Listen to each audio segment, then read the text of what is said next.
we make safety in Hinds County a priority. We said this several months ago, what is the value that we put on human life? And I think that we've shown that we put a lot of value on human life. The project was actually complete at the end of March. So what I wanted you to do, or what we need you to do with this board, is just to give us an overview as to where we are as it relates to what we need to do moving forward in the future as it relates to the maintenance contract or anything of that particular nature. And then what I'd like to do is have a recommendation from or Director Lewis to talk to us about his particular role or part of this. Okay? Good morning. I'm Bill Plant. I'd like to thank the President and the Board for asking me to come and speak today about the sirens. This has been a project that's been ongoing, and I tell you, I'm so glad to see it finally come to fruition and to hear how well it worked Friday when it was needed. We hope it's going to continue to work like that throughout the rest of its life. There's been a lot of discussion about maintenance, especially in regards to the older system.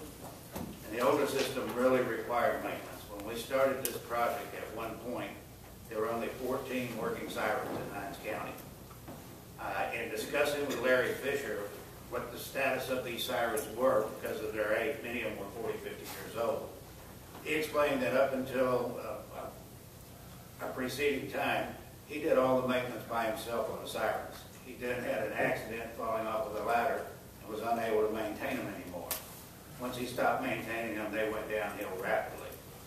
The board, I think, made a wise decision in stepping out and getting a company to come in and do the maintenance on these sirens, because in about 4 or 5 months after the maintenance started, we had up to 40 sirens of the old system operating, and at one point we had all but about 10 working. And at the same time, we were installing the new system, and it took time because of delays in purchase orders, delays in shipping, delays in radios, a lot of different things. But now we've gotten them all in. It's my understanding that we have several items on the punch list that we're still working through, just minor stuff that will be taken care of over the next 30 days or so. Then the system's going to be totally up and operating. Now, what do we do at this point to keep it operating that way? Well, the sirens are under warranty because they are new.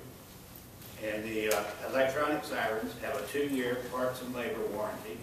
But that parts and labor warranty is when the defective part is returned to our factory for maintenance. So that means that someone is going to have to take the responsibility of funding going out, pulling out the defective part, putting in a new part,